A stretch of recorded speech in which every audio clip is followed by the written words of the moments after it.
இயேசு கிறிஸ்துவின் நாமத்தில் உங்களை எல்லாரையும் வாழ்த்துகிறோம். यीशु के नाम से सबको आशीष करते हैं। கர்த்தர் நேசிக்கிறார், நம்மளை ஆசீர்வதிப்பார். प्रभु आपसे प्रेम करता है, आपको आशीष करेगा। கர்த்தருடைய வேதத்தை நாம் தியானிப்போம், கர்த்தர் நம்மை ஆசீர்வதிப்பார். परमेश्वर के वचन का हम ध्यान करेंगे, प्रभु हमें आशीष करेगा।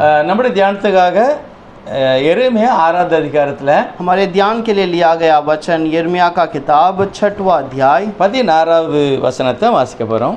16वां वचन को पढ़ेंगे। வழிகளிலே நின்று பூர்வ பாதைகள் எவையென்று கேட்டு விசாரித்து நல்ல வழி எங்கே என்று பார்த்து அதிலே நடவுங்கள், அப்பொழுது உங்கள் ஆத்மாவுக்கு இளைப்பாறுதல் கிடைக்கும் என்று கர்த்தர் சொல்கிறார். அவர்களோ நாங்கள் அதிலே நடக்க மாட்டோம் என்கிறார்கள். यहोवा ने ये भी कहा है, सड़कों पर खड़े होकर देखो और पूछो कि प्राचीन काल का अच्छा मार्ग कौन सा है, उसी में चलो और तुम अपने अपने मन में चैन पाओगे। पर उन्होंने कहा, हम उस पर न चलेंगे। ஆண்டவர் சொல்கிறார், प्रभु कहता है, விசாரியுங்கள், और उसे पूछताछ நல்ல करो, வழியை பாருங்கள், अच्छे स्थान को ढूंढो அதில் நீங்கள் நடவுங்கள் और उस पर तुम चलो, என்று கர்த்தர் சொல்கிறார். ऐसे प्रभु कहता है। ஒரு நல்ல பாதையை பற்றி நாம் தியானிக்க एक போகிறோம். अच्छे सड़क के बारे में हम ஒரு सीखेंगे। நிமிஷம் ஜெபம் பண்ணலாம். एक क्षण के लिए प्रार्थना करें। நல்லவரே உமக்கு ஸ்தோத்திரம். अच्छे प्रभु धन्यवाद। குழப்பம் நிறைந்த காலத்தில் எரேமியா மூலமாக கர்த்தர் பேசுகிறார். और गड़बड़ी के समय पर यिर्मयाह के द्वारा प्रभु बातें करता है। சரியாக நின்று விசாரித்து நீங்கள் தெய்வத்தை சார்ந்து கொள்ளுங்கள். और ठीक से पूछताछ करो और प्रभु के ऊपर स्थिर रहो, அவரே வழி. वही रास्ता है। ஆகவே அவரிடத்தில் வாருங்கள். और इसीलिए उसी के पास चलो। ஆனால் எரேமியா காலத்தில் உள்ள அநேகர் அதை வெறுத்தார்கள். लेकिन यिर्मयाह के समय के लोग बहुतों ने उसे इनकार किया। இந்த நாளிலும் கூட इन दिनों में भी வெளியேறப்பட்ட வேதத்தை அநேகர் விருப்பத்தோடு வாசிக்கட்டும். बहुत सारे लोग इस कलाम को पूरे अच्छे विचार से உங்களுடைய पढ़ें, வழியில நடக்கட்டும். आपके मार्ग पर चले, ஆண்டவரே உம்முடைய வழியை குறித்து பேசும். आपके मार्ग के बारे में बातें இயேசு कीजिए। கிறிஸ்துவின் நாமத்தில் பிதாவே, यीशु के नाम से मांगते हैं पिता, கர்த்தருடைய நாமத்துக்கு மகிமை प्रभु உண்டாகட்டும். के नाम की महिमा हो। நாம் முழு வேதாகமத்தை பார்க்கும்போது எல்லாவற்றுக்கும் வழி இயேசுநாதர் ஒருவரே. हम पूरे कलाम को जब पढ़ते हैं तो सबका एक ही रास्ता है, वो है यीशु ஆண்டவரே मसीह। சொல்லியிருக்கிறார், நானே வழியும் சத்தியம் ஜீவனுமாய் இருக்கிறேன். प्रभु खुद कहता है कि मैं ही मार्ग सत्य और जीवन हूँ। எல்லா சிருஷ்டிப்புக்கும் வழி இயேசுதான். और सारे रचना का रास्ता केवल प्रभु है। ஜீவனுக்கு போகிற வழி இயேசுவே. जीवन का रास्ता भी ये यीशु ही है। எல்லா மூல காரணம் இயேசு ஒருவரே சிருஷ்டிகர். और सबका मुख्य कारण केवल यीशु ही वो रास्ता है। ஆனால் நம்முடைய தேவன் சர்வ வல்லமுள்ளவராக ஆவியானவராக இருந்து கிரியை செய்தார். लेकिन हमारा प्रभु आत्मा से बढ़कर और आत्मा के रूप में वो काम करता है। திரும்ப வெளிப்பட்டு மனிதனாக தன்னை காட்சியளித்தார். और फिर से वो मनुष्य के रूप में प्रकटीकरण में दिखाई दिया। இன்று ஆவியானவராக கிரியை செய்கிறார். और आज फिर से आत्मा में रहकर कार्य करता ஆனால் है। கர்த்தர் ஒருவரே. लेकिन प्रभु केवल एक ही है। இஸ்ரவேலே கேள், உன் தேவனாகிய கர்த்தர் ஒருவரே கர்த்தர். है इज़राइल सुन, तेरा परमेश्वर एक ही खुदा है। அந்த மெய்யான வழியில நான் நடக்க வேண்டும். और उस एक ही खुदा के रास्ते पे हमको चलना है। மூன்று வழி அல்ல, ஒரே வழி. 3 रास्ता नहीं बल्कि केवल एक ही रास्ता। அவர் சொல்லுகிறார், அந்த வழியை விசாரியுங்கள். और वो कहता है उस रास्ते का पूछताछ करो। உண்மையிலே நாம் இந்த நாட்களிலே விசாரிக்க வேண்டும். और हमें उस रास्ते का पूछताछ करना है கண்டிப்பாக விசாரிக்கணும். और जरूर पूछताछ करना है। பழைய ஏற்பாட்டில் ஒரு சில பரிசுத்தவான்கள் சொல்லுகிறார்கள், पुराने नियम पर कुछ भविष्यद्वक्ता कहते हैं। நீதிமொழி 22வது அதிகாரம் 28வது வசனம், नीति वचन का 22वां अध्याय 28वां वचन, பழைய அந்த பூர்வீக வழியை தயவு செய்து மாற்றாதீர்கள். और पुराने मार्गों को बदलना नहीं। 23வது அதிகாரம் 10வது வசனம், 23वां अध्याय के अंदर 10वां वचन, எல்கையை மாற்றாதீர்கள். और पुरानी सीमाओं को न बदलना। இப்படி நிறைய காரியங்களை கர்த்தர் சொல்லுகிறார். और ऐसे बहुत सारे बातों के बारे में प्रभु என்னுடைய कहता है। வசனத்தை கேட்டு அதிலே நடவுங்க. और मेरे वचन को सुनकर उसके अनुसार चलो। ஆனா இன்னைக்கு நிறைய பேருக்கு தெரியாது, ஒவ்வொரு சபைகளும் ஆரம்பித்ததும் ஆரம்பிக்கப்பட்ட விதமும் अनेकर अदे योसिக்கிறதே இல்ல. और बहुत सारे लोग आज सोचते नहीं हैं कि अलग अलग कलीसिया जो आरंभ हुआ है वो कैसे हुआ है, उन्होंने विचार नहीं किया। பூர்வீக வழியை விட்டு நாம் விலகி இருக்கிறோம். हम उस पुराने रास्ते को छोड़कर अलग हो चुके ஆனா हैं। கர்த்தர் நல்லவர், लेकिन प्रभु भला है, கிருபை நிறைந்தவர். वो अनुग्रह से भरा है। தோமாவை பார்த்து சொன்னார், थोमा को देखकर कहा, நீ என்னை கண்டதினால் விசுவாசிக்கிறாய், तूने मुझे देखा है इसीलिए என்னை भरोसा करता है। காணாமல் விசுவாசிக்கிறவர்கள் பாக்கியவான். मुझे अनदेखा देखा नहीं और फिर भी विश्वास करने वाले धन्य காணாமல் हैं। நம்புகிற இருக்கிறபடினால் கர்த்தர் நிச்சயமாக நம்மளை ஆசீர்வதிப்பார், ரட்சிப்பார். और हम बिना देखते हुए उसके ऊपर भरोसा करने के कारण प्रभु हमारे ऊपर आशीष करता है। ஆனால் இந்த நாட்களிலே और इन दिनों में நல்ல ஆண்டோடைய ஊழியத்தை செய்த அநேகர், बहुत सारे लोग जो प्रभु की सेवकाई करते நமக்கு हैं, தெரியும் முற்காலத்துல நிறைய பேர் பின்வாங்கி இருக்கிறார். और हम जानते हैं बहुत सारे लोग पीछे हट गए, நம்பினவர்கள் எல்லாம் தலைகளாய் போயிருக்கிறார். और जिनके ऊपर हमने भरोसा किया वो अपने रास्ते छोड़कर भटक गए। எத்தனையோ பரிசுத்தவான்கள் தெய்வம் கொடுத்த வரத்தையும் வல்லமை வைத்து வேறு வழியாய் போய்விட்டார்கள். कितने ही पवित्र लोग प्रभु के रास्ते को छोड़कर भटकने लगे। ஒரே ஒரு காரணம், केवल एक ही कारण है, ஆண்டவர் நம்மளை ரட்சித்து அழைக்கிறார். प्रभु हमें उद्धार करता है, बुलाता திரும்ப है। நான் என்ன செய்யணும் தெரியுமா? लेकिन आगे हमें क्या करना நம்ம है? கரத்துல கொடுக்கப்பட்ட வேதத்தை வாசித்து தியானித்து அவருடைய சித்தத்தை புரிந்து நடக்கணும். और हम कलाम को पढ़कर जांच कर कर उसकी मर्जी पे हमें चलना है। எப்பொழுது கர்த்தர் நம்மளோடு பேசுகிறது இல்ல, हमेशा प्रभु हमसे बातें नहीं करता, பேசப்பட்ட வார்த்தை நம்மிடத்துல இருக்கிறதுனால क्योंकि हमारे पास लिखा हुआ वचन दिया गया है, அதன்படியே தான் கர்த்தர் கிரியை செய்வார். और इन वचनों के द्वारा ही प्रभु कार्य करता நீங்கள் है। வேதத்தை காட்டிலும் அதிகமாக இயேசுவை நீங்க பிரியப்படுத்த முடியாது. आप कलाम से बढ़कर आप प्रभु को प्रिय प्यारे नहीं बन सकते, இயேசுவானவரும் வேதமும் ஒன்றுதான். और यीशु और कलाम दोनों एक ही है, அவருடைய சித்தம் எழுதப்பட்டிருக்கிறது. और उसकी मर्जी लिखी हुई है। நான் யார் எதை சொல்கிறேன் என்றால், लेकिन मैं किस लिए इस बात को कहता நிறைய हूँ, சபைகள்ல ஆட்டம் பாட்டம் எல்லாம் வித்தியாசமாயிட்டு, और बहुत सारे कलीसिया के अंदर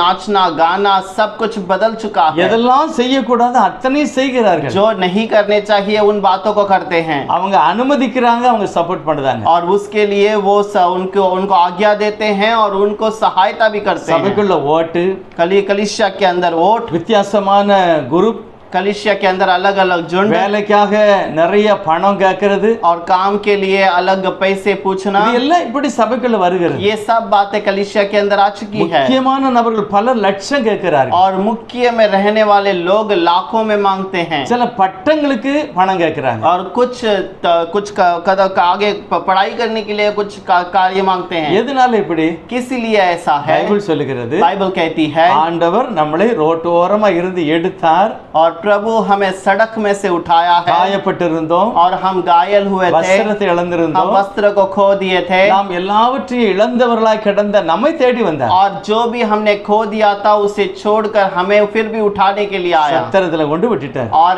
हमें एक रहने के स्थान पर लाकर छोड़ சபையில दिया, கொண்டு விட்டுட்டார். कलीसिया में लाकर छोड़ இப்பொழுது दिया। சபையிலே अब कलीसिया के கர்த்தருடைய अंदर வேதத்தை வாசித்து அப்படிதான் நடக்கணும். और कलीसिया को पढ़कर कलाम को पढ़कर वैसे ही चलना ஆனா है। போதிக்கிறவங்களே தலைகளாக இருக்கும்போது लेकिन अगर सिखाने वाला ही अगर उल्टा खड़ा है, என்ன செய்ய முடியும் பாருங்க. हम क्या कर सकते हैं? சங்கீதம் தாவீது ராஜா சொல்கிறார் 11வது சங்கீதத்தில், भजन संहिता दाऊद राजा 11 में कहता है, அஸ்திபாரமே நிர்மூலமாகிறது, और जब उसका नींव हिलता है, ஆனா அதுக்குள்ள இருக்கிற நீதிமான் என்ன செய்வான்? उसके अंदर के रहने वाले धर्मी क्या कर सकता है? எத்தனை சபைகள் தடுமாட்டத்தில் இருக்கிறது. कितने ही कलीसिया वहां पर गड़बड़ी में हैं, வெளியே போய் சொல்ல முடியல, बाहर जाकर कह नहीं सकते, ஆண்டவருடைய அன்பை போதிக்க முடியல, प्रभु के वचन का प्रचार नहीं कर ஆண்டவருடைய सकते, நீதியை நியாயத்தை போதிக்க முடியல. और प्रभु की धार्मिकता के बात को प्रचार नहीं कर எதனால सकते। இப்படி வந்தது? किस लिए ऐसा हुआ? தயவு செய்து நீங்கள் வேதத்துக்கு திரும்ப வேண்டும். आप कलाम की ओर फिर कर देखिए, வசனத்துக்குள்ள வாருங்க. वचन के अंदर आ எங்க जाइए, இருந்து விழுந்தமோ அங்க இருந்து இப்ப திரும்ப வரணும். जहां से हम गिर गए थे उसी स्थान पर फिर से लौटिए। சபை எப்பொழுது ஆரம்பிக்கப்பட்டது? कलीसिया कब आरंभ किया गया? பரிசுத்த ஆவியானவர்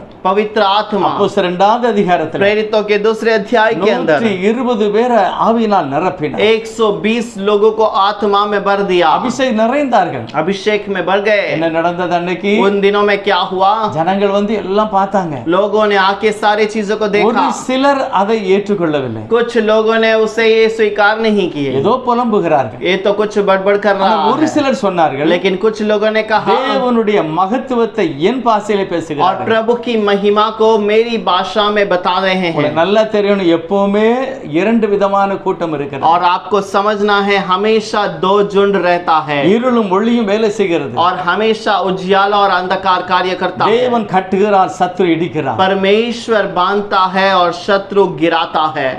ஆண்டவர் சொல்கிறார், இதை நீ இப்படி செய்தால் உனக்கு ஜீவன். और प्रभु कहता है तो इसे ऐसे करेगा तो तेरे लिए जीवन है। ஆனா சாத்தான் சொல்லுதான், அப்படி இல்ல, இப்படியும் செய்யலாம். और शैतान नहीं, ऐसा नहीं, तुम वैसे भी कर सकते हो। தயவு செய்து வேதத்தை வாசிங்க, कलाम को आप पढ़िए, வேதத்தை தியானிங்க. कलाम को ध्यान कीजिए। 120 பேர் என்ன செய்தி கொடுத்தார்? और 120 लोगों ने क्या सुसमाचार सुनाया। First, மனம் திரும்புங்க. पहले मन फिराओ, உங்களுடைய பாவ மன்னிப்புக்கு இயேசு கிறிஸ்து நாமத்தில் ஞானஸ்நானம் பெறுங்க. तुम्हारे पाप के क्षमा के लिए यीशु मसीह के नाम से बपतिस्मा लो। இந்த வார்த்தையை சந்தோஷமா ஏற்றுக்கொண்டார்கள். और इन वचनों को उन्होंने खुशी से स्वीकार किया। அப்படி 3000 பேர் ஞானஸ்நானம் பெற்று சபையிலே சேர்த்துக் கொள்ளப்பட்டார்கள். और वैसे 3000 लोग पहले दिन में कलीसिया में जोड़े புதிய गए। ஏற்பாட்டுல சரியான ஒரு வாக்குத்தத்தம் உண்டு. और नए नियम के अंदर एक सही वाग्दान है। அப்போஸ்தலர் 2:39 और प्रेरितों का दूसरा अध्याय उसका 39वां இந்த वचन। பாவ மன்னிப்பு, और तुम्हारे लिए पाप का இந்த क्षमा ரட்சிப்பு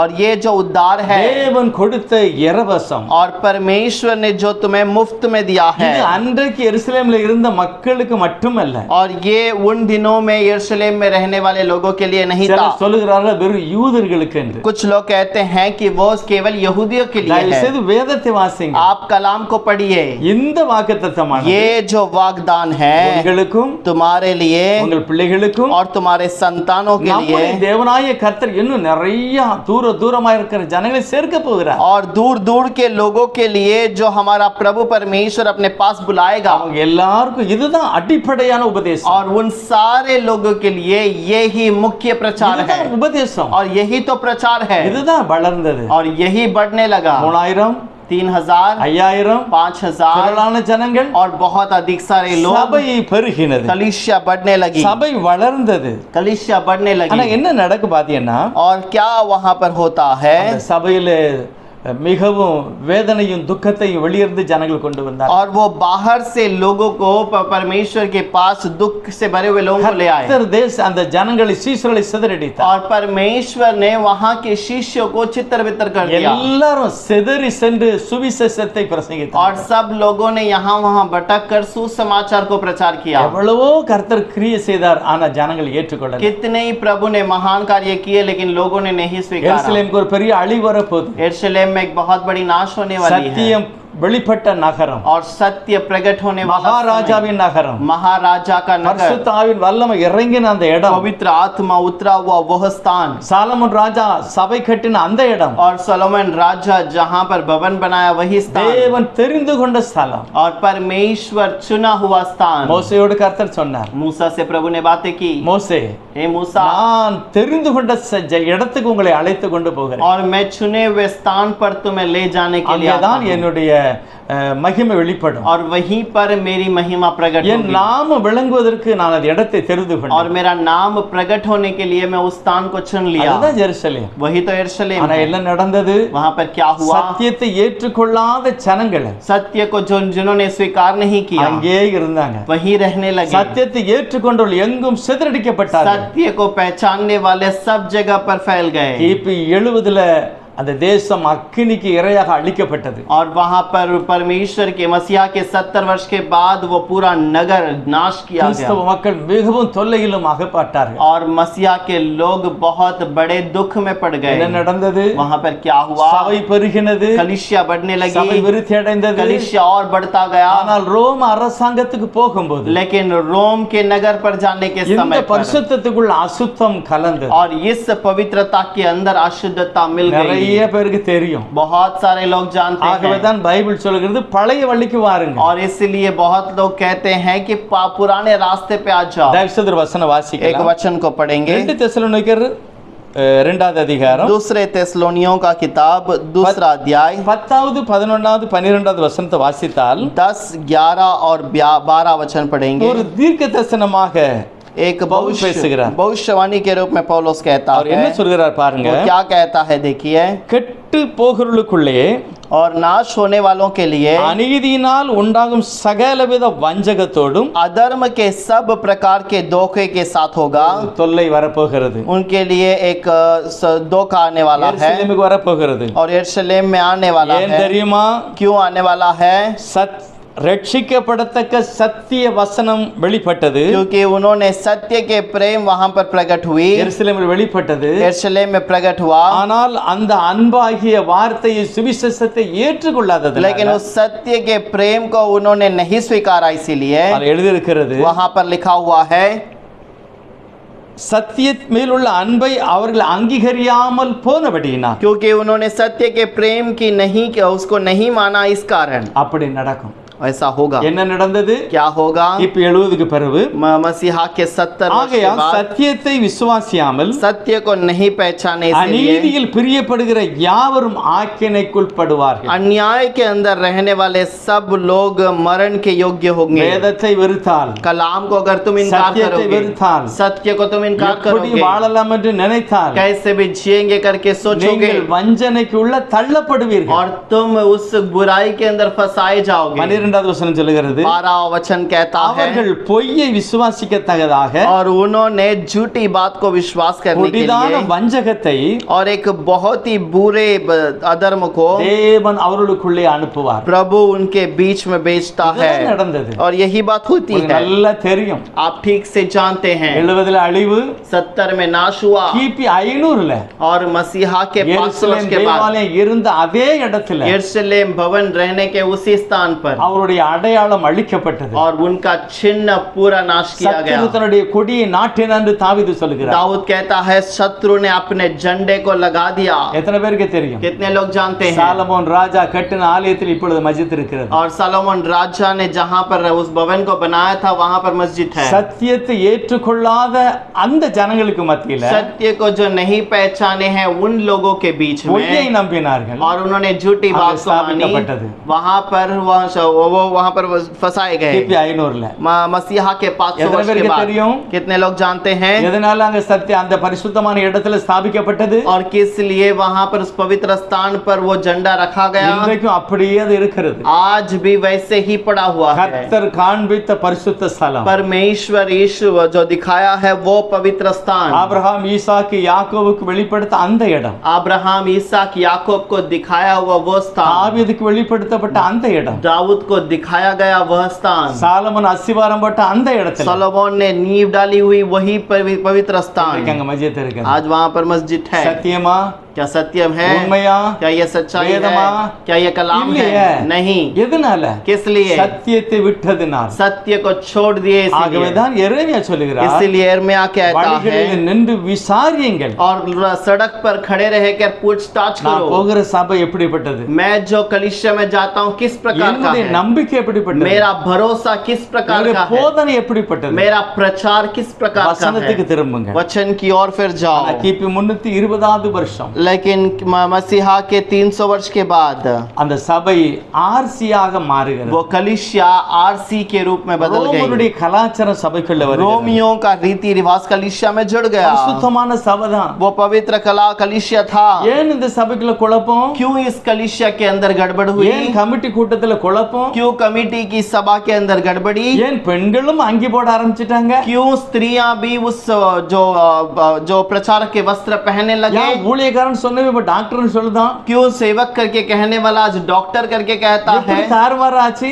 क्यों ऐसे गड़बड़ हो गया? பைபிள் சொல்லுகிறது. बाइबल कहता है, வெளிப்படுத்தல் 2:14 प्रकाशित वाक्य 2 பீலேயாமுடைய अध्याय, உபதேசம் உள்ள வந்தது. और पीलेयाम का जो सेवकाई है वो अंदर आ चुका। யேசபேலுடைய போதனை உள்ளே வந்தது. एसेबेल की सेवकाई अंदर आ चुकी। நிக்கதோமுடைய உபதேசம் உள்ள வந்தது. निकदोब का जो सेवकाई अंदर आ चुका। வெளிப்படுத்தல் 2:24 और प्रकाशित वाक्य 2:24 உங்களுக்கு தெரியும். आप जानते हैं, எப்பவும் நடந்து கொண்டே இருக்கிறது ஏஞ்சல் டிவில. आज भी चल रहा है एंजल टीवी के अंदर சாத்தானின் ஆழங்கள் என்ற ஒரு தொடர் போதனை. और शैतान की गहराई करके एक प्रचारक। தயவு செய்து வாசிங்க 2:24 வெளிப்படுத்தல். आप प्रकाशित वाक्य 2:24 को पढ़कर देखिए। சாத்தானின் ஆழத்தை பற்றி என்ன எழுதி இருக்கிறது? शैतान की गहराई के बारे में क्या लिखा है? உனக்கு எதுக்கு? वो तुम्हारे लिए किस लिए है? வெளிப்படுத்தல் 3:16 சொல்லுகிறது. प्रकाशित वाक्य 3:16 में लिखा है, நீ அனலும் இல்ல குளிரும் இல்ல. तो ना गरम है ना ठंडा है। யாரை நீ ஆராதிக்கிறியோ அவர் வெளியே இருக்கிறார். और जिसकी तू आराधना करता है वो कलीसिया के बाहर है. யாரா இருந்தாலும் சரி, आप कोई भी क्यों ना रहे, வசனத்துக்கு திரும்ப. आप कलीसिया के अंदर आ जाइए. எந்த ஊழியக்காரனை பார்த்து குழம்பாதங்க. कोई भी सेवक को देखकर गड़बड़ में ना आइए. பெரிய பெரிய ஆயர் என்று சொல்லக்கூடியவர்கள் கூட बहुत सारे बड़े बड़े प्रचारक कहने वाले பல லட்சங்களை ஏமாற்றுகிறார்கள். लाखों में लोगों को फंसाते हैं சாட்சி இல்லாமல் போகிறது. और वो बिना गवाही के खड़े हैं. எதற்காக? किस लिए? நாம் எங்க இருந்து மாறி வந்திருக்கோம்? हम कहां से बदल कर आए? 300 உபதேசம் மாற்றப்பட்டது. मसीहा के बाद उससे वो सुसमाचार बदल दिया गया. சபை குழப்பத்துக்குள் தள்ளப்பட்டது. कलीसिया गड़बड़ी के अंदर आ चुकी. பவுல் சொல்கிறார், पौलुस कहता நாம் போன பிறகு मैं जाने के இந்த बाद சபையை தப்ப விடாத கொடிதான ஓநாய் உள்ளே வரும். और मैं ऐसा एक बेड़िया यहाँ पर आएगा जो कलीसिया के लोगों को बचने न देगा. குழப்பப்படும். वो कलीसिया गड़बड़ में जाएगी. தேவனுடைய இரத்தத்தினால் சம்பாதிக்கப்பட்ட சபை. लेकिन परमेश्वर के लहू से छुड़ाया गया कलीसिया. ஆவியானவர் உனக்கு கண்காணிப்பா இருந்தால் நீ தப்பித்துக் கொள்ளுவாய். आत्मा से रहने वाले प्रभु अगर तुम्हें रक्षा करता है तो तुम रक्षा में पाओगे. அந்த கூட்டத்தோடு அழிக்கப்படும். नहीं तो उस झुंड के साथ नाश किए जाओगे. வேதத்தை கரங்களில் எடுங்க. कलाम को हाथ में ले लीजिए. பூர்வீக வழியை மாற்றாதீர்கள். अपने पुराने रास्ते को न बदलिए. பழைய வார்த்தைக்கு திரும்புங்கள். और पुराने वचन के अंदर लौट आइए. பூர்வீக வழிக்கு திரும்புவோம். पुराने रास्ते पे लौट आएंगे. பூர்வீக வசனத்துக்கு திரும்புவோம். पुराने वचन के अंदर लौट कर आएंगे. பைபிள் சொல்லுது, உன்னுடைய கிரீடத்தை ஒருவன் எடுத்துக்கொள்ள விடாதே. बाइबल कहता है कि तुम्हारे मुकुट को कोई लेने ना दे. ஒருவன் உன்னுடைய வஸ்திரத்தை இழந்து விடாதே. तो कोई भी अपने वस्त्र को ना खो दे. உன்னுடைய அழைப்பை நீ விட்டு விடாதே. तेरे बुलाहट को तू खो ना दे. சுய புத்தியின் மேல் நீ சாயாதே. अपने खुद के समझ के ऊपर भरोसा न रख. நல்லா தெரியும் உங்களுக்கு. आप ठीक से जानते हैं. வெளிப்படுத்தல் 17:1 சொல்லி இருக்கு. प्रकाशित 17:1 में लिखा है. ஒரு ஸ்திரீ, एक स्त्री 7 மலைகளுக்கு மேலே அவள் ஸ்தாபிக்கப்பட்டிருக்கிறாள். और 7 पर्वत के ऊपर अपने स्थान को रखेगी. அவள் தன்னுடைய தவறான மதுவை உலகத்தில் உள்ள எல்லாருக்கும் குடிக்க கொடுத்தாள். और वो अपने बुरे अधर्म के बात को सबको पिलाने के लिए எல்லாரும் देती है. போதையில் இருக்கிறார்கள். सब लोग नशे में हैं. ஆண்டவர் சொல்கிறார், प्रभु कहता है, பிள்ளைகளே அவளை விட்டு வெளியே வாருங்கள். हे मेरे बच्चों उससे दूर आ जाओ. எல்லாரும் ஆர்சி சபையில இருந்து தான் வெளியே வந்தாங்க. और सब लोग आरसी कलीसिया से बाहर आए हैं. வேதம் சத்தியம் அங்க இல்லாததுனால வெளியே வந்தாங்க. सत्य वहां पर नहीं था इसलिए वहां से आए. வெளியே வந்தவர்கள் திரும்ப பழைய இடத்துக்கு வாருங்க. और आप जो बाहर आए हैं फिर से उस सही पुराने रास्ते पे आ जाओ. தேவன் சொல்லுகிறார். प्रभु कहता है. வெளிப்படுத்தல் 17 முதல் வசனம். प्रकाशित वाक्य के अंदर 7 पहला वचन. மலைகளுக்கு மேலாக ஒரு ஸ்திரீ, ஒரு சபை இருக்கிறது. और 7 जो पहाड़ के ऊपर एक स्त्री और उसकी वो बेटी है. அவள் தவறான மதுவை போதனையை எல்லாருக்கும் குடிக்க கொடுத்தாள். और वो अपने गलत उपदेश को सारे लोगों को पीने के लिए देती है. அதுதான் எல்லாரும் அதுல அந்த போதையில இருக்கிறார்கள். और वही सारे लोग वहां पर उस नशे में हैं. இன்னைக்கு அந்த பாடல் பைபிள்ல இருக்கிறதா? क्या जो गीत है वो कलाम के अंदर है? ஆட்டம், क्या नाचना, உங்களுடைய துணிமணி, क्या आपका वस्त्र, வாயில சாயம், கண்ணுல சாயம், और अपने आंखों में सुरमा और मुंह पर वहां पर रंग लगाते हैं. எப்படி இது உள்ள வந்தது? ये कैसे अंदर आ चुका? ஆசீர்வாதத்துக்கு வழி என்ன? आशीष का रास्ता क्या है? கர்த்தர் நிறைய வாக்குத்தத்தம் கொடுத்திருக்கிறார். प्रभु ने बहुत सारे वाग्दान दिया है. உன் வாழ்நாள் நீடித்திருப்பதற்கு உன் தகப்பனை தாயை நீ கனம் பண்ண வேண்டும். तेरा उम्र बढ़ते रहने के लिए अपने माता पिता का आदर कर. நான் உன் கையின் பிரயாசத்தை ஆசீர்வதிப்பேன். और मैं तेरे हाथ की कमाई को आशीष करूंगा. என்னுடைய கட்டளைக்கு நீ கீழ்ப்படியும் போது और मैं तेरी आज्ञा को तू पालन करने के ஒரு நாள் समय கீழாக மாட்டாய், மேலே இருப்பாய். तू कभी नीचा न होगा, ऊंचा நீ रहेगा. ஆசீர்வாதமா तू இருப்பாய். आशीषित रहेगा. கர்த்தர் கொடுத்த வாக்குத்தத்தத்தை நான் நிறைவேற்றும் போது இப்படிப்பட்ட ஆசீர்வாதம் பின்தொடரும். प्रभु की ओर से दिया गया आशीष के समय पर वैसा कार्य होगा. அவன் நீர்க்காலில் நடப்பட்ட மரத்தை போல இருப்பான். और वो जो नदी किनारे लगाए हुए पौधों के समान होगा. யாரு? कौन? வேதத்தை வாசித்து தியானிக்கிறவன். जो कलाम को पढ़कर ध्यान करता அவன் है செய்கிறது எல்லாம் வாக்கியம். और वो जो भी करता है वो सफल होगा. இதுதான் ஆசீர்வாதத்துக்கு வழி. यही तो आशीष का रास्ता எங்க இருந்து है. வந்தது ஆசீர்வாத தட்டு? कहां से आया वो आशीष का ताट? லட்சக்கணக்கான லஞ்சம். और लाखों रुपए में आप उसके लिए पैसे रिश्वत அது लेते நல்ல हो. வேலையை கிடைச்சிக்கிட்டா நம்ம நல்லா இருக்கலாம். अच्छा काम मिल जाएगा तो हम अच्छे सफल रहेंगे. இதெல்லாம் குறுக்கு வழி. ये सब एक गलत रास्ता நம்மளை है அழைத்த கர்த்தரால் வந்த வழி அல்ல. और हमारे प्रभु जो बुलाया है उसकी ओर से आया हुआ रास्ता नहीं। வெளிப்படுத்தல் சொல்லப்பட்ட அந்த வஞ்சிக்கிற மதுவை குடித்த போதை, प्रकाशित वाक्य में उस पिए हुए लोगों के बीच में जो पिया हुआ उस नशे में है। 17வது அதிகாரம் விவரமா சொல்லுகிறது. 17 वचन ठीक से कहता है, அவள் அந்த ஸ்திரீ, और वह स्त्री है, அது தண்ணி அல்ல, அது ஜனங்களும் பாசைக்காரரும். और वो जल नहीं, वो लोग और अलग अलग भाषा बोलने वाले। எதையாவது ஒரு சத்தியத்தை நம்ம சொன்னோம்னா आज कोई तो एक नया सत्य बोल देते हैं, பைபிள்ல இருக்கான்னு பார்க்க மாட்டாங்க. बाइबल में है या नहीं करके नहीं देखते, பைபிளையே பார்க்கிறது वो கிடையாது. बाइबल को देखेंगे ही नहीं। எங்க ஐயா சொன்னாரு, मेरे पास्टर ने कहा, இயேசு வந்து பேசினாராம். यीशु ने आके उनसे बातें की, எவ்வளவு ஒரு சுத்த பைத்தியம் பாருங்க. और ये कैसे एक पागलपन है। நான் செய்கிற காரியம் பைபிள்ல என்னன்னா விட்டு விலகிரு. और मैं कहा हुआ बात बाइबल में नहीं है तो उसे छोड़कर दूर हो जाओ। ஆசீர்வாதத்துக்கு வழி என்ன? आशीष के लिए रास्ता क्या है? தேவ சித்தத்துக்குள்ளா என்னை ஒப்பு கொடுக்கிறது. प्रभु के मर्जी में अपने आप को अर्पण कर ले, அதுதான் ஆசீர்வாதம். यही तो आशीष। ஆசீர்வாத தட்டு உனக்கு சாபத்தையே கொண்டு வரும். आशीष का ताट तुम्हें श्राप ले आएगा। என்ன நடக்கிறது பாருங்க. वहां पर क्या हो रहा है? பெண்கள் अंगी போட்டு ஐயர்வாள், और स्त्री वहां पर अपने उस जो प्रचारक के वस्त्र पहनकर वो प्रचारक बन எங்க गई। இது முதலாவது உண்டாச்சு? ये कहां पर पहले आरंभ हुआ? ரோம்ல உண்டாச்சு. रोम में आरंभ हुआ। நம்ம அழைத்த தேவனால இல்ல. हमारे खुदा को बुलाए हुए खुदा की ओर பழைய से ஏற்பாட்டிலும் नहीं, கிடையாது, புதிய ஏற்பாடு அப்போஸ்தலர்லயும் கிடையாது. और पुराने नियम पर भी नहीं, नए नियम के अंदर प्रेरितों के समय पर அபிஷேகம் भी नहीं। பெற்றார்கள் ஸ்திரீகளோடு கூட. स्त्रियों के साथ में उन्होंने अभिषेक पाया, சுவிசேஷ ஊழியத்திற்கு சாட்சிகளாய் ஆணும் பெண்ணும் நின்றார்கள். और सुसमाचार के लिए स्त्री और पुरुष गवाही में खड़े रहे। நிற்க வேண்டும், वहां पर खड़ा रहना है, அதுதான் தேவனுடைய சித்தம். यही प्रभु की इच्छा है। ஊழியம் செய்யவோ ஐயர் அந்த ராபோஜனம் கொடுக்கவோ பேப்டிசம் கொடுக்கவோ தேவன் அதிகாரம் கொடுக்கவே இல்லை. और वो बपतिस्मा देने के लिए, प्रचार करने के लिए और प्रभु भोजन बांटने के लिए उनको अधिकार नहीं இது दिया வேறு गया। வழி. ये गलत இது रास्ता है, தேவனுடைய வழி அல்ல. ये प्रभु का रास्ता नहीं தயவு है। செய்து அப்படிப்பட்ட இடத்தை விட்டு நல்ல வழியில நடவுங்க. और वैसे रास्ते को छोड़कर आप सही रास्ते पे आ மத்தேயு जाइए। எழுதின சுவிசேஷம் 2வது அதிகாரத்துல मत्ती का किताब 2 अध्याय, இயேசுவை தேடி வந்தவர்கள் வழியை விட்டு விட்டார்கள். यीशु को ढूंढ कर आने वाले रास्ते को छोड़ दिए। ஞானிகள், वो ज्ञानवान शास्त्रीகள், थे, शास्त्री थे, வழி காண்பித்த நட்சத்திரத்தை விட்டு வேற எங்கேயோ போனார்கள். रास्ते दिखाने वाले तारे को छोड़कर कहीं और चले गए। என்ன நடந்தது? वहां पर क्या हुआ? குழந்தைகள் கொலை செய்யப்பட்டார்கள். बच्चा वहां पर मां नाश किया தேவன் गया। கிருபையாக ஒரு வேறு வழியாய் அனுப்பினார். प्रभु उन्हें अलग रास्ते से भेज दिया। எந்த வழியில இருந்தாலும் சரி, आप कोई भी रास्ते पे क्यों ना रहे। ஏசாயா 45வது அதிகாரத்துல यशायाह 45वां अध्याय के अंदर 22-23 சொல்லுகிறது, 22 और 23 कहता பூமியில் है, எல்லையில எங்க இருந்தாலும் சரி और पृथ्वी के कोई भी कोने में क्यों ना இயேசுவை रहो, நோக்கி பாருங்கள். और यीशु की ओर உங்களுடைய देखो, முழங்கால் அவருக்கு முன்னால முடங்கட்டும். और तुम्हारा घुटना उसके सामने टेका நீங்கள் जाए, ரட்சிக்கப்படுவீர்கள், और तुम उद्धार நீங்கள் पाओगे, காப்பாற்றப்படுவீர்கள். तुम रक्षा किए जाओगे, கொஞ்சம் விலகிச்சுன்னு வைங்க, அது எங்க தான் போகுதுன்னே தெரியாது. और तुम थोड़ा सा सड़क निकल जाओगे तो कहाँ जाओगे पता வேற नहीं। எல்லாமே சரி மாதிரி தான் தெரியும். सब कुछ सही तो दिखाई देगा, எல்லாம் சரி மாதிரி தான் தெரியும். सब कुछ सही दिखाई எவ்வளவு देगा। துணிகரமான காரியம் பரிசுத்த ஸ்தலத்தில் நடக்கிறது. और पवित्र स्थान पर खड़े रहना कितना धैर्य की बात है, எவ்வளவு மோசமான காரியம். और कैसे बुरी बात पे वहां पर पहुंच ஆதி जाते அப்போஸ்தலர் हैं। இதை செய்யலையே. प्रेरितों के दिनों में उन्होंने नहीं किया। எத்தனையோ பரிசுத்தவனுடைய வாழ்க்கையில் இப்படி நடக்கலையே. कितने पवित्र लोगों के जीवन में ऐसा नहीं हुआ। நான் வழி விட்டு விலகி இருக்கிறோம். हम रास्ता छोड़कर भटक गए, பழைய வழிக்கு வருவோம், पुराने रास्ते पे आ பூர்வீக जाएंगे, பாதைக்கு வருவோம். पुराने उस स्थान पर आ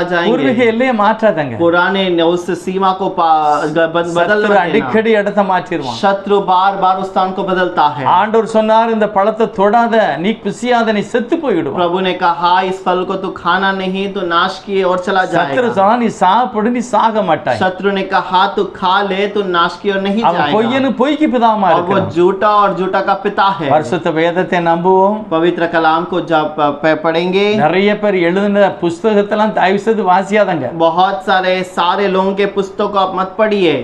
எரேமியா 8:8 சொல்லுகிறது, यिर्मयाह 8:8 पे कहता है, வேதபாரனுடைய கள்ள எழுத்தாணியுடைய வேதத்தை வித்தியாசமா எழுதுகிறது. और वो जो प्रचारक के गलत लिखा हुआ शब्द वो कलाम के वचन को बदलता है। எந்த புஸ்தகமானாலும் कोई भी पुस्तक क्यों ना எந்த रहे, மேகசின் ஆனாலும் कोई भी मैगजीन क्यों ना பரிசுத்த रहे, வேதத்தோடு ஒத்து போயிருந்தா, कलाम के साथ में अगर वो जुड़ के चलता है, நிருபங்களோடு ஒத்து போயிருந்தா, अगर वो पत्र के साथ में जुड़कर चलता है, அது ஆண்டவர் ஆசீர்வதிப்பார். और उसे प्रभु आशीष करेगा, இல்லைனால் தேவன் எல்லாத்தையும் தள்ளி போடுவார். और नहीं तो प्रभु सबको दूर कर ரட்சிப்பை देगा। இழந்து விடாதீர்கள். और उद्धार को मत खोइए, பழைய இடத்துக்கு வந்து திரும்புவோம். पुराने जगह पर फिर से आ சத்தியத்தை जाइए, ஏற்றுக்கொள்ளுவோம். सत्य को पहचाने। கடைசி கால சபையில லவுதீக்கால இயேசு வெளியே நிற்கிறார். आखिरी दिनों में लौदीकिया कलीसिया में एक प्रभु बाहर खड़ा है, அப்போஸ்தலர் காலத்துல சபைக்கு மத்தியில் உலாவின தெய்வம். और प्रेरितों के दिनों में कलीसिया के बीच में मंडराने वाला प्रभु, அற்புதத்தினாலும் அடையாளத்தினாலும் வசனத்தை உறுதிப்படுத்தினார். और वो वचन के द्वारा, सामर्थ के द्वारा, चमत्कार के द्वारा वचन को स्थिर இன்னைக்கு किया। என்னெல்லாமோ நடக்குது. आज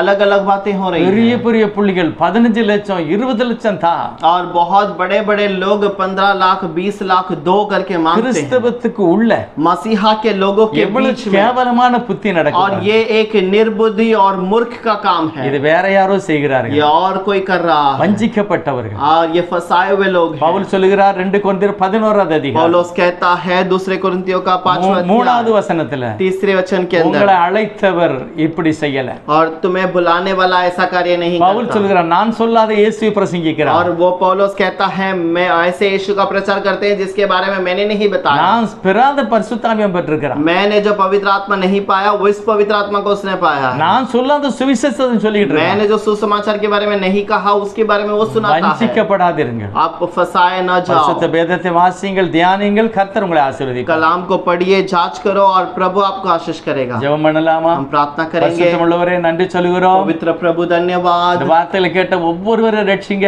कलाम को पढ़ने वाले, सुनने वाले हर एक को आशीष ஸ்தானத்தை कीजिए। இழந்து விடக்கூடாது. अपने स्थान को न खोए, நம்முடைய கிரீடங்களை இழந்து अपने விடக்கூடாது. मुकुट को न खोए, நம்முடைய வஸ்திரங்களை இழந்து விடக்கூடாது. अपने वस्त्रों को न खोए, நித்திய ஜீவன் வரைக்கும் பாதுகாத்துக் கொள்ளுங்க. नित्य जीवन तक संभालिए। தேவனுடைய ஆசீர்வாதத்தினால் நிரப்புங்க. प्रभु के आत्मा से भर வேதனை दीजिए, நீங்கி சுகமாய் இருக்கட்டும். और चंगाई रहे प्रभु, दुख दूर हो जाए, இழந்து போன ஆசீர்வாதம் திரும்ப கிடைக்கட்டும். और जो खो गए वो आशीष फिर से मिले। கிருபையாய் ரட்சித்து ஆசீர்வதிங்க. अनुग्रह से आप संभालिएगा। சத்திய வேதத்தின் மேல் அடிப்படை இருக்கட்டும். सत्य वचन के अंदर उनका नींव रहे। நீரே அஸ்திவாரமாகிய காரியத்தை செய்கிறவர். आप ही नींव बनकर कार्य को सफल करते இயேசுவே हैं। அஸ்திவாரமாகிய கல். यीशु ही उस नींव का पत्थर है, அதுக்கு மேல கட்டப்பட்ட பரிசுத்தவான்களா இருக்கட்டும். उसके ऊपर बांधे जाने वाले जो पवित्र लोग बन வேதத்தை जाएं। வாசித்து ஜெபிக்கிற ஒவ்வொருவரையும் ரட்சித்து பாதுகாத்துக் கொள்ளுங்க. और कलाम को पढ़कर जांच करने वाले सबको एक समान रखें। இயேசு கிறிஸ்துவின் நாமத்தில் பிதாவே. यीशु मसीह के नाम से मांगते हैं पिता।